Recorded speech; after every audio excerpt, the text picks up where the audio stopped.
So in this one, section 3.5 in your textbook, we're going to take a look at the empirical and molecular formulae that you can calculate or analyze from percent composition information. Make sure that you have a notebook, pencil, calculator, and periodic table. We'll work one long example problem after we describe it together as well. First of all, a little review. Empirical formulas we learned about in chapter 2. It's the simple, most basic formula. It just gives you the ratio of atoms in a particular formula. And then there's the molecular formula that actually gives you the real formula of what it is. For example, C1H1 would be a simple, most basic formula. It tells you that for every one carbon, there's one hydrogen. But there's a molecule called benzene that's C6H6. So this is the true, actual molecular formula of benzene.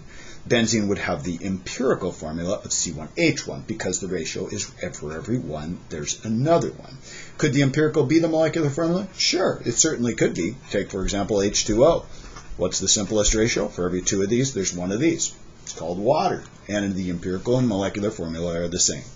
Are they always the same? No. And that's one of the things that we're going to analyze today to find out. We're going to work practice exercise number 2 right here. I'm going to put it up on a separate piece of paper. And I'm going to give you a chance to go ahead and run some of the calculations yourself. Calculate the empirical and molecular formula for ethylene glycol. Ethylene glycol is used in automobile antifreeze. It is the thing you don't want your puppy dog to eat because it would not, well, it's actually a poison. It would not be good for them at all. The molecular mass of ethylene glycol is 62.1 grams per mole. So knowing that, let's find the empirical formula and then molecular formula of ethylene glycol given some percentage composition data. So we know that there is 38% carbon. Oh, set this up correctly. Way on the left-hand side here, right down the red line, skip a line, then put the percentage of hydrogen, 9.7, and then skip a line and put the percentage of oxygen. So 37% carbon, 9% hydrogen, 51% oxygen. Make sure you skip the line in between because there's a lot of work to be done over here on the right-hand side. Let's go through the steps. Step number 1, assume a 100-gram sample. If I assume I have a 100-gram sample, I now have 38 grams of carbon, 9 grams of hydrogen, 51 grams of oxygen. So make that assumption. Once you do that, now you can convert it to a mole because you can go from grams to moles. So put a multiply sign, put a line, put grams down here because you're assuming this is grams. You're assuming this is grams. You're assuming this is grams because you assumed a 100-gram sample, and 37% of 100, of course, is 38% of 100 is 38 grams. Put a multiply sign, put a line, put a multiply sign, put a line, put grams down here. We're going to go to mole, we're going to go to mole, we're going to go to mole. So 3 gram to mole problems right here. You got to look on your periodic table and you got to find carbon. Carbon right here has an atomic mass of 12, so we would put 12 grams in 1 mole. Hydrogen, an atomic mass of 1, so we would put for every 1 mole 1 gram. Oxygen, atomic mass of 16, so you put 16 right here. We're not going to push the buttons on the calculator yet because we have another step. The next step is to divide by the smallest. So after we do each one of these, we're going to get a number, and then we're going to divide each one of these by whichever one is the smallest. So calculator time, 38.7 divided by 12. Enter, that gives me 3.225.